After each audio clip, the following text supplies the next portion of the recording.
말씀은 마태복음 25장 1절에서 13절 말씀입니다.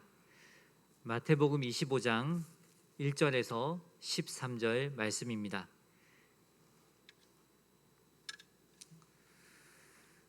다 같이 한 목소리로 합독하겠습니다. 그때에 천국은 마치 등을 들고 신랑을 맞으러 나간 열 처녀와 같다 하리니 그 중의 다섯은 미련하고 다섯은 슬기 있는 자라. 미련한 자들은 등을 가지되 기름을 가지지 아니하고 슬기 있는 자들은 그릇에 기름을 담아 등과 함께 가져갔더니 신랑이 더디 오므로 다 졸며 잘세. 밤중에 소리가 나되 보라 신랑이로다 맞으러 나오라 하매 이에 그 처녀들이 다 일어나 등을 준비할세. 미련한 자들이 슬기 있는 자들에게 이르되 우리 등불이 꺼져가니 너희 기름을 좀 나눠달라 하거늘 슬기 있는 자들이 대답하여 이르되 우리와 너희가 쓰기에 다 부족할까 하노니 차라리 파는 자들에게 가서 너희 쓸 것을 사라 하니 그들이 살아간 사이에 신랑이 오므로 준비하였던 자들은 함께 혼인잔치에 들어가고 문은 닫힌지라.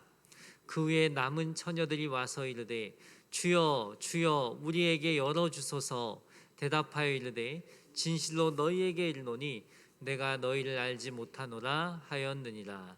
그런즉 깨어 있으라. 너희는 그날과 그때를 알지 못하느니라. 아멘. 오늘 말씀이 우리에게 도전하는 것은 깨어 있는 삶이란 준비하는 삶이다. 깨어 있는 삶이란 준비하는 삶이다입니다. 오늘이 내 날이라는 제목으로 손양원 목사님께서 쓰신 글이 있습니다.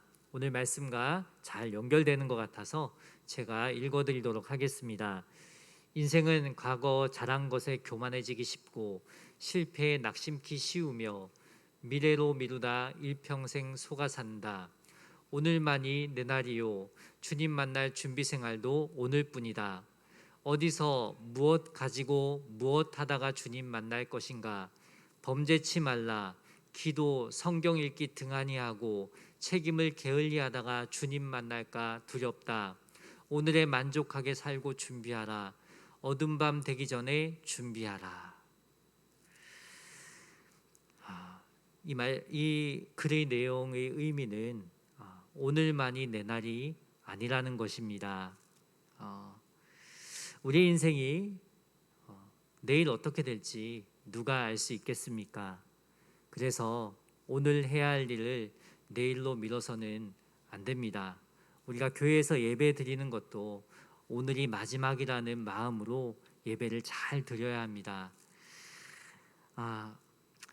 그런 의미에서 오늘 말씀의 열처녀 비유는 우리에게 많은 생각을 던져줍니다. 먼저 말씀을 이해하기 위해서는 앞장의 말씀이 어떤 내용을 담고 있는지 알 필요가 있습니다. 24장은 재난의 징조와 재림에 관한 말씀입니다.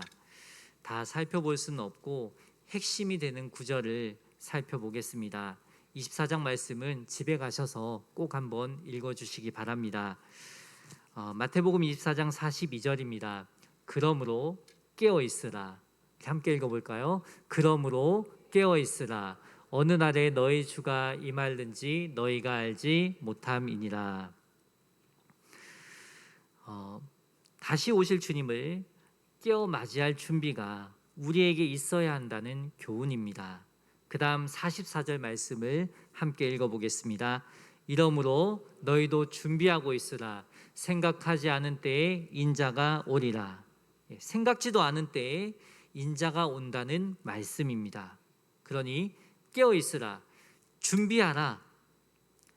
이 말씀은 24장 전체의 핵심 메시지라고 할 수 있습니다. 이런 경고에 이어 마태복음 25장의 시작을 그때로 시작합니다. 이 그때에는 앞장의 말씀과 또 25장 말씀을 연결해주는 역할을 합니다. 25장 1절 함께 읽겠습니다. 그때에 천국은 마치 등을 들고 신랑을 맞으러 나간 열 처녀와 같다 하리니. 그때는 재림의 때를 지적합니다. 그다음 25장 13절 말씀도 같이 읽어볼까요? 그런즉 깨어 있으라 너희는 그날과 그때를 알지 못하느니라. 이 말씀도 재림의 때를 말하고 있습니다. 그러므로 열 처녀는 재림을 기다리는 공동체인 교회라고 볼 수 있습니다. 따라서 열 처녀 비유가 시사하는 바가 있습니다. 교회에 다니는 사람 중에서도 예수님을 맞이할 준비가 안 된 사람이 있다는 거죠. 그런 의미에서 열 처녀 비유는 인자의 오심과 재림의 지연으로 인해 생길 수 있는 상황을 묘사하고 있습니다. 말씀의 배경은 결혼잔치와 연관이 있습니다. 팔레스타인에서 결혼잔치는 주로 저녁에 했습니다. 우리 한국은 보통 낮에 많이 하는데 이스라엘은 저녁에 결혼잔치를 하는 것이 정상적인 결혼의 시간이었습니다. 그래서 신부의 들러리들은 저녁 무렵부터 등을 들고 나가 신랑을 기다렸습니다. 그 당시에는 가로등이 없었기 때문에 이 등이 큰 역할을 했습니다. 신부가 결혼잔치에 하는 장소로 갈 수 있도록 안내하는 역할을 이 들러리들이 했는데, 그래서 들러리들에게 있어서 필수품은 등이었습니다. 그래서 이 들러리들이 기다림 끝에 신랑과 일행이 오면 결혼잔치로 인도하는 역할을 담당했습니다. 그래서 오늘 말씀에 등장하는 열 처녀는 신부의 들러리라고 볼 수 있습니다. 이야기는 이렇습니다. 열 처녀가 신랑을 기다리고 있었는데 신랑이 예상했던 시간보다 늦게 왔어요. 늦어지는 거예요. 밤은 깊어가면서 피곤함을 못 이긴 열 처녀는 그만 잠이 들고 맙니다. 그러던 중에 신랑이 도착합니다. 이때 등에 기름을 준비한 슬기로운 다섯 처녀는 잔치집에 참여하게 됩니다. 반면에 기름을 예비하지 못한 미련한 다섯 처녀는 뒤늦게 기름을 준비해 잔치집에 도착하지만 잔치집의 문은 이미 굳게 닫히고 맙니다. 주님께서 다시 오시는 날에 이와 같은 일이 벌어진다는 이야기입니다. 우리는 과연 슬기로운 다섯 처녀와 같이 천국 잔치에 참여하게 될까요? 아니면 그 반대일까요? 오늘 말씀을 통해 우리의 신앙을 점검해 보시기 바랍니다. 오늘 말씀이 우리에게 주는 메시지는 세 가지로 나눠서 살펴볼 수 있습니다. 첫 번째는 형식보다 내용이 중요하다입니다. 이 말씀 또한 본질과 비본질의 싸움입니다. 지난주에 제가 소금과 빛에 대해서 말씀을 나누면서 신앙생활은 본질과 비본질의 싸움이라고 했는데 오늘 말씀도 그와 같습니다.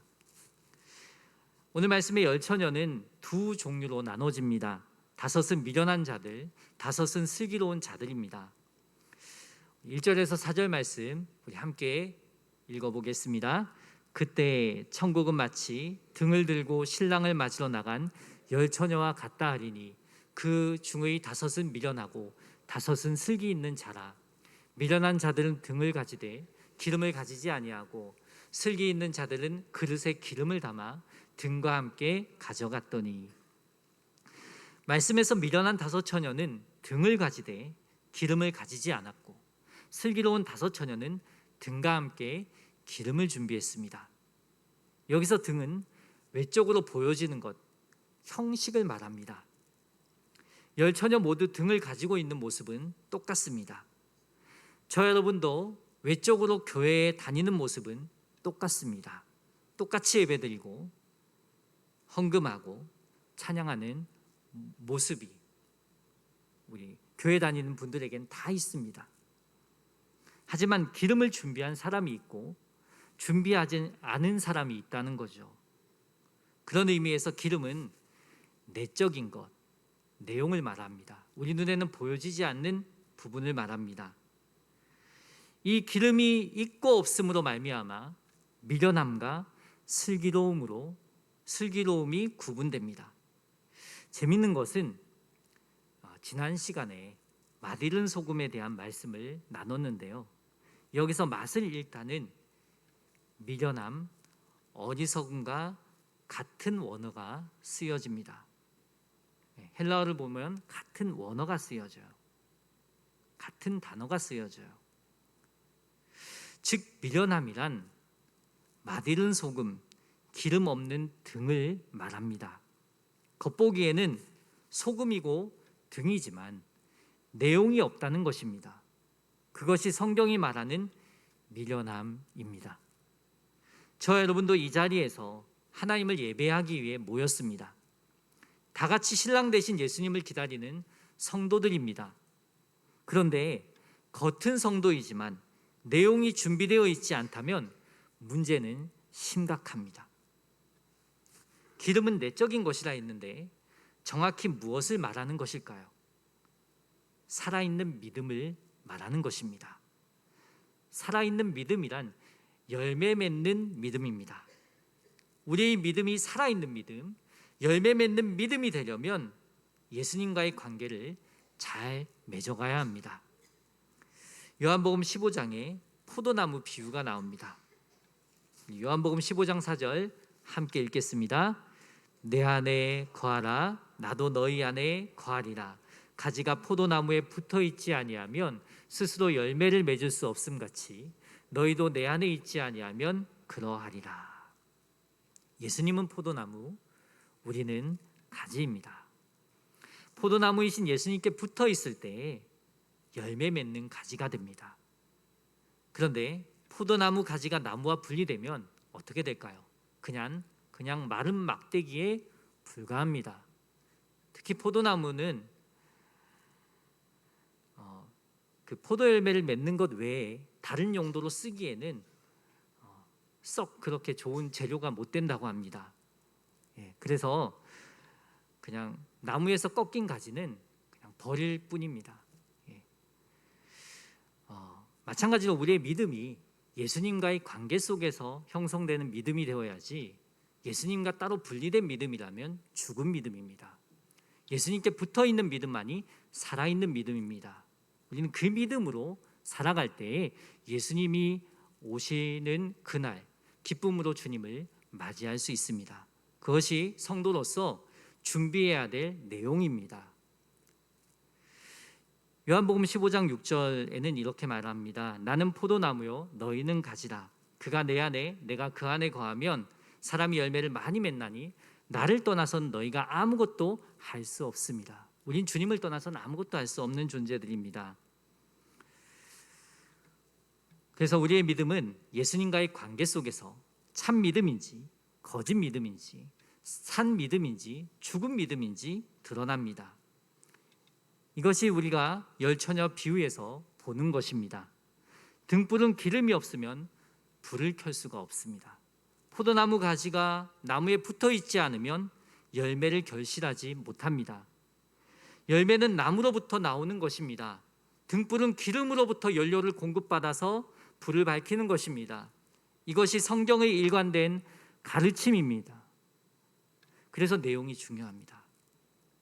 이런 식의 표현은 로마서 8장에 그리스도인의 본질을 설명하는 데도 등장합니다. 로마서 8장 9절 함께 읽겠습니다. 만일 너희 속에 하나님의 영이 거하시면 너희가 육신에 있지 아니하고 영에 있나니 누구든지 그리스도의 영이 없으면 그리스도의 사람이 아니라. 예수님을 믿으면 그리스도의 영이신 성령님이 우리 안에 오십니다. 우리가 예수님을 영접했다는 건 곧 성령님을 영접했다는 거예요. 성령님이 곧 그리스도의 영이시기 때문이죠. 그래서 그리스도의 영이 없는 자는 구원받은 자가 아닙니다. 요한복음 1장 12절에도 동일하게 말씀합니다. 영접한 자, 곧 그 이름을 믿는 자들에게는 하나님의 자녀가 되는 권세를 주셨다고 했어요. 영접이 곧 믿음이고 믿음이 곧 영접입니다. 예수님을 내 마음의 주인으로 모셔드리고 사는 자가 믿음의 사람입니다. 그래서 존 웨슬리는 사람들에게 자주 하는 질문이 있었다고 합니다. 당신 안에 그리스도가 계신 증거가 있습니까? 당신 안에 그리스도가 계신 증거가 있습니까? 며칠 전에 한 청년을 만났습니다. 그 청년이 이런 고백을 했습니다. 과거에는 내 마음대로 내 감정대로 선택하며 살았는데 이제는 그렇게 할 수가 없겠다는 거예요. 내 마음대로 내 감정대로 하려고 하면은 그때마다 내 마음에서 주님이 말씀하신다는 거예요. 그래서 더 기도하게 되고 더 말씀을 보게 된대요. 어떻게 하면 주님이 원하는 선택을 할 수 있을까? 어떻게 하면 믿음으로 살아갈 수 있을까? 그런 생각과 고민을 하게 된다는 것입니다. 왜 이런 고백을 하게 될까요? 그 청년 안에 그리스도의 영, 성령님이 계시기 때문입니다. 저 여러분 안에는 성령님이 계신 증거가 있습니까? 이 질문은 내용이 있느냐, 기름이 준비되었느냐는 질문입니다. 거룩하게 살고자 하는 증거, 주님 뜻대로 살고자 하는 증거, 사랑하며 살고자 하는 증거가 있냐는 것입니다. 내 안에 본질 대신 예수 그리스도를 바라보며 사는 것 또한 내 안에 성령님이 계시기 때문입니다. 성령님이 그리스도의 영이시기 때문에 우리가 날마다 주님을 바라보며 살아갈 수 있는 거죠. 이 시간 내 안에 성령님이 계신 증거가 있는지 점검해 보시기 바랍니다. 둘째로, 깨어있는 삶이란 준비하는 삶입니다. 다시 질문을 던지겠습니다. 저 여러분 안에는 성령님이 계신 증거가 있습니까?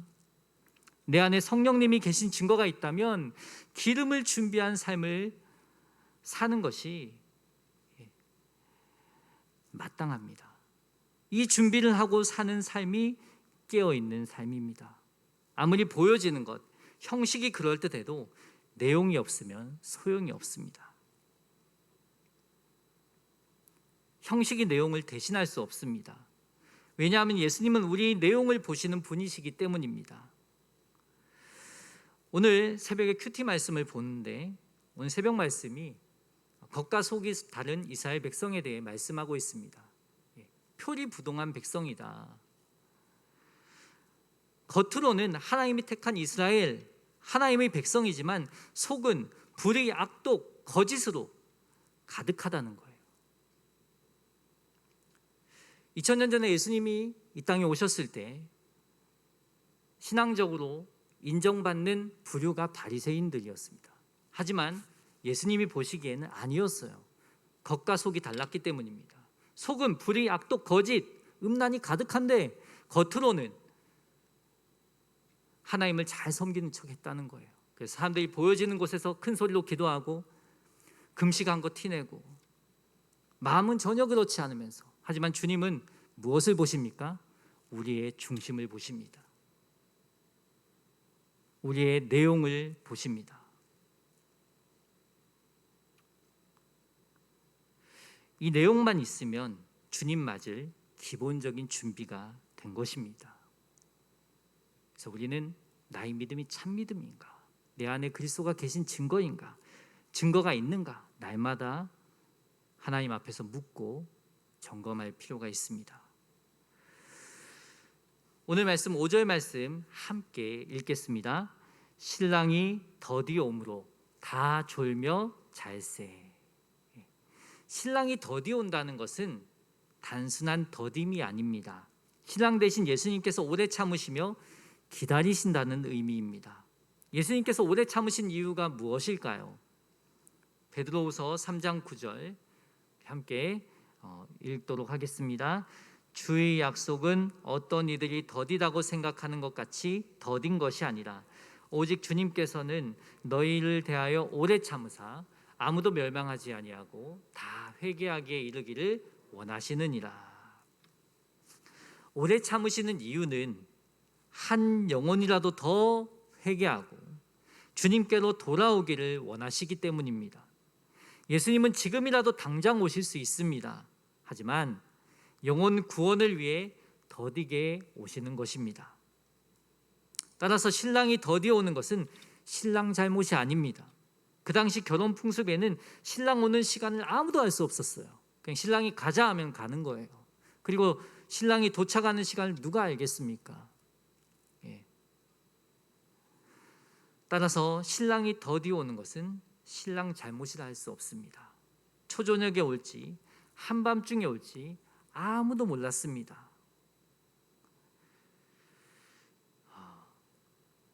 그러다 보니 신랑을 기다리는 열처녀는 밤은 깊어가고 꾸벅꾸벅 졸다가 그만 잠이 들고 맙니다. 잠시 잠자는 그 틈에 신랑과 일행의 소리가 들립니다. 6절 말씀 함께 읽겠습니다.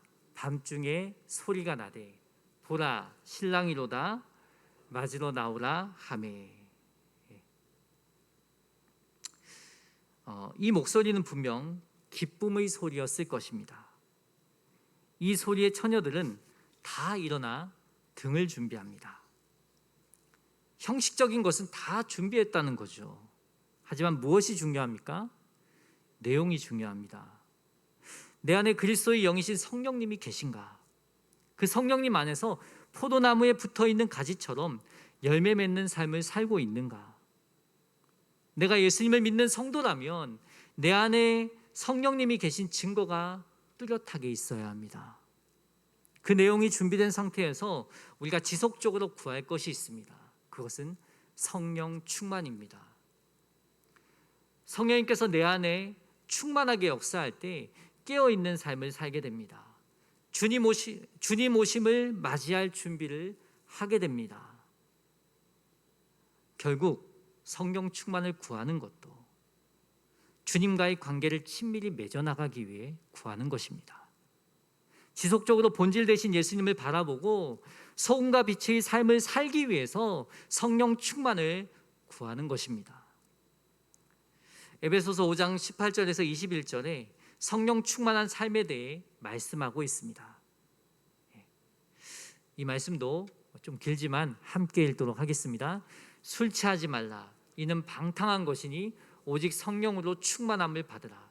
시와 찬송과 신령한 노래들로 서로 화답하며 너희 마음으로 주께 노래하며 찬송하며 범사에 우리 주 예수 그리스도의 이름으로 항상 아버지 하나님께 감사하며 그리스도를 위하여 피차 복종하라.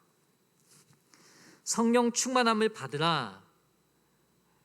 그냥 성령 충만함을 받으라 하고 끝난 것이 아니라 그 말씀 뒤에 구체적인 삶의 열매가 나옵니다. 세 가지가 나와요. 찬송의 삶, 감사의 삶, 순종의 삶입니다. 주님께서 언제 오실지 아무도 알 수 없지만 성령 충만함으로 주님과의 관계를 친밀히 맺어 나가시기 바랍니다. 우리가 얼마나 신앙의 내용을 갖고 살아가는지는 삶의 위기 앞에서 드러납니다. 어려움이 찾아올 때 불평하고 짜증내고 좌절합니까? 아니면 주님 앞에 더 가까이 나아가 성령 충만을 구하며 여전히 찬양하고 감사하고 순종하며 살아갑니까? 깨어있는 삶이란 준비하는 삶입니다. 우리가 짜증내고 불평할 때 우리 주님께서 오시면 어떨까요? 우리 혼자 잘할 수 없습니다. 우리 혼자 주님 맞이할 수 없습니다. 내 안에 계신 예수님과 친밀한 관계 속에서 사는 성도만이 기쁨으로 주님을 맞이하게 될 것입니다. 성령 충만함으로 주님 오심을 맞이하는 저와 여러분 되길 간절히 축원합니다. 셋째, 내용을 준비할 기회는 항상 있지 않습니다. 우리에게는 똑같은 기회가 주어졌습니다. 하루 24시간이라는 시간도 똑같이 주어졌어요. 슬기로운 처녀라고 해서 26시간이 주어진 것은 아니죠.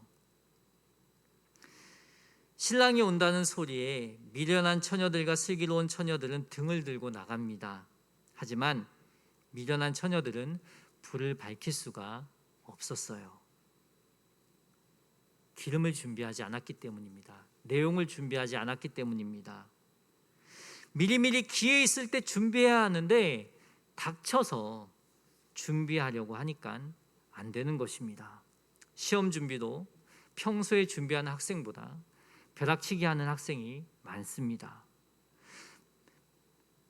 저도 그랬던 것 같아요. 평소에 잘하면 되는데 저도 그게 참 잘 안 됐던 것 같습니다. 설교 준비도 낮에 미리 하면 되는데 저 같은 스타일은 좀 밤에 하는 스타일이에요. 그래서 밤에 설교 준비를 할 때마다 왜 낮에 그렇게 집중하지를 못했을까? 때로는 후회가 되기도 해요. 우리가 여행을 가더라도 전날에 미리 준비하면 좋은데 아침에 급하게 준비하다 보면 빠뜨립니다. 오늘도 살아갈 수 있는 힘과 건강, 시간이 주어졌다는 것은 준비할 기회가 있다는 증거입니다.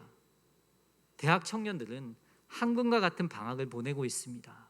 시간을 잘 보내야겠죠. 누구든지 목표를 정하고 미리미리 준비할 때 좋은 기회를 잡을 수 있습니다. 신앙도 마찬가지입니다. 미리 준비할 것을 준비하지 않으면 어떤 결과가 찾아올까요? 8절 말씀 함께 읽겠습니다. 미련한 자들이 슬기 있는 자들에게 이르되 우리 등불이 꺼져가니 너희 기름을 좀 나눠달라 하거늘. 이때 슬기로운 처녀들의 응답은 무엇이었습니까? 9절 말씀 함께 읽겠습니다. 슬기 있는 자들이 대답하여 이르되 우리와 너희가 쓰기에 다 부족할까 하노니 차라리 파는 자들에게 가서 너희 쓸 것을 사라 하니. 우리는 이 대목에서 슬기로운 다섯 처녀의 인색함에 대해 반발을 느낄지 모릅니다. 그러나 이런 대목을 통해 주님이 우리에게 전달하시고자 하는 가르침의 핵심이 있습니다. 신앙의 내용은 나눌 수도 없고 빌릴 수도 없다는 것입니다. 믿지 않는 사람들을 전도하다 보면 가끔 이런 얘기를 합니다. 우리 아내가 신앙생활을 잘하고 있습니다. 우리 아이들이 교회에 다니고 있습니다. 여러분, 제 아내가, 제 남편이, 또 우리 아이들이 신앙생활을 잘한다고 나도 구원을 받을 수 있을까요? 없습니다. 본문의 비유가 주는 가르침은 구원도 믿음도 성령 충만도 그 어떤 신앙의 준비도 누군가가 대신해 줄 수 없다는 것입니다. 그래서 기회를 놓치기 전에 준비해야 합니다. 10절과 11절 그들이 사러 간 사이에 신랑이 오므로 준비하였던 자들은 함께 혼인잔치에 들어가고 문은 닫힌지라.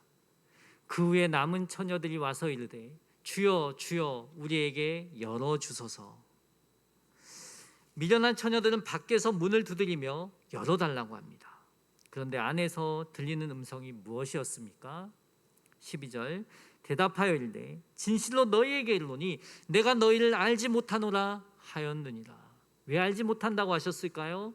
평소에 주님과의 관계를 맺는 삶을 살지 않았기 때문입니다. 그래서 주님이 모른다고 한 거예요. 주님이 왜 모르셨을까요? 아셨겠죠. 하지만 관계가 없었기 때문에 주님이 모른다고 하시는 겁니다. 그래서 신앙생활에 있어서 가장 중요한 것은 관계입니다. 또 알지 못하노라 말씀하신 두 번째 의미는 기회는 지나갔다는 것입니다. 그래서 신앙의 준비는 지금 해야 합니다. 오늘 해야 합니다. 어떤 남편이 직장 강의에서 가장 소중한 세 가지 금은 황금, 소금, 지금이라는 말을 듣고 아내에게 문자를 보냈더니 아내에게 바로 단문이 왔습니다. 이 순간 내게 소중한 세 가지 금은 현금, 지금, 입금. 이 순발력 있는 아내에게 감탄하며 남편은 잠시 후 답을 했습니다. 방금, 쬐금, 입금. 돈이야 있다가도 없어지고 없다가도 있을 수 있지만 구원의 문제는 지금 해결하지 않으면 영원히 해결할 수 없는 날이 옵니다. 혹시 영상으로 설교를 듣는 분들 가운데 아직 믿음이 없는 분들이 혹 한두 분이라도 계시다면 권고하고 싶습니다. 또는 교회는 다녔지만 내 안에 그리스도가 계신 증거가 없다면 권고하고 싶습니다. 당신에게 지금이 기회일 수 있습니다. 저는 여러분 모두가 이 기회를 놓치지 않기를 바랍니다. 지금 이 기회를 놓치지 않고 예수님을 믿고 내 마음의 구주와 주인으로 영접하시기 원하시는 분들은 함께 이 기도를 따라해 주셨으면 좋겠습니다. 이 시간 성도님들께서도 한 영혼을 주님께로 인도하는 심정으로 함께 읽어주시기 바랍니다. PPT에 있는 기도문을 진심으로 예수님을 나의 구주와 주인으로 영접하고자 하는 마음으로 함께 읽겠습니다. 사랑의 하나님, 저는 이제까지 하나님을 떠나 살았습니다. 제가 죄인임을 인정합니다. 오늘 예수님을 나의 구원자로 믿고 하나님의 자녀가 되기를 원합니다. 나의 죄를 대신하여 십자가에 죽으시고 부활하신 예수님을 지금 이 시간 나의 구원자, 나의 하나님으로 영접합니다. 지금 제 마음속으로 들어오셔서 제 삶의 주인이 되어주시기를 원합니다. 주님께서 영원토록 제 마음에 들어와 계실 것을 믿습니다. 나의 죄를 용서하시고 하나님의 자녀로 삼아주시니 감사합니다. 이제부터 하나님의 뜻에 순종하며 살게 도와주시옵소서. 예수님의 이름으로 기도드립니다. 아멘. 이 영접 기도를 함께 했는데 이 기도는 그냥 기도로 끝나는 것이 아니라 내 안에 예수님을 초청하는 기도입니다.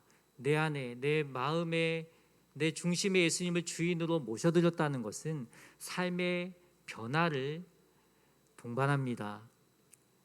우리가 내가 주인이 되어서 살아온 삶에서 우리가 진정으로 회개의 심정으로 이 기도를 따라했다면 이제는 내 인생의 주인이 예수님이 되는 것이기 때문입니다. 그래서 정말 이 기도는 그냥 우리가 따라 읽는 기도로만 그쳐서는 안 됩니다. 진정으로 내 안에 예수님을 구주와 주인으로 모셔드려야 합니다. 느낌과 상관없이 진실한 마음과 구원 얻기를 바라는 마음으로 영접 기도를 따라 하셨다면 다음의 세 가지 사실을 꼭 기억해야 합니다. 예수님께서 당신 안에 계십니다. 당신은 모든 죄를 용서받았습니다. 당신은 이제 구원받은 하나님의 자녀입니다. 영상을 보시는 분들 가운데 정말 아직 신앙이 없으신 분들, 또 내 안에 예수 그리스도가 계신 증거가 없는 분들, 뭔가 더 기도가 필요하겠다, 내가 신앙생활 제대로 해야 되겠다, 이런 마음이 드시는 분들이 계시리라 생각합니다. 특별히 아직 교회를 안 다니시는 분들에게 권고드리고 싶습니다. 오늘 예수님을 영접하게 되신 분들은 꼭 가까운 시일 내에 교회에 오셔서 교회 공동체 안에서 함께 신앙생활 하시기를 바랍니다. 혹 거리가 먼 곳에 계시다면 그 주변에 있는 교회에 가셔서 신앙생활 하시기를 꼭 부탁드립니다. 오늘 말씀을 듣는 성도님들 모두 참된 믿음으로, 열매 맺는 믿음으로 다시 오실 주님을 맞이하는 은혜가 있길 예수님의 이름으로 축복합니다. 아멘. 함께 기도하며 나아가겠습니다. 하나님 앞에서 나의 신앙을 점검하고 슬기로운 다섯 처녀와 같이 믿음의 기름을 준비하게 하옵소서. 믿음으로 날마다 성령 충만을 구하며 찬송의 삶, 감사의 삶, 순종의 삶, 구별된 삶, 거룩한 삶, 사랑하며 사는 삶 살게 하소서. 다 같이 거룩한 결단을 하며 기도하겠습니다. 아버지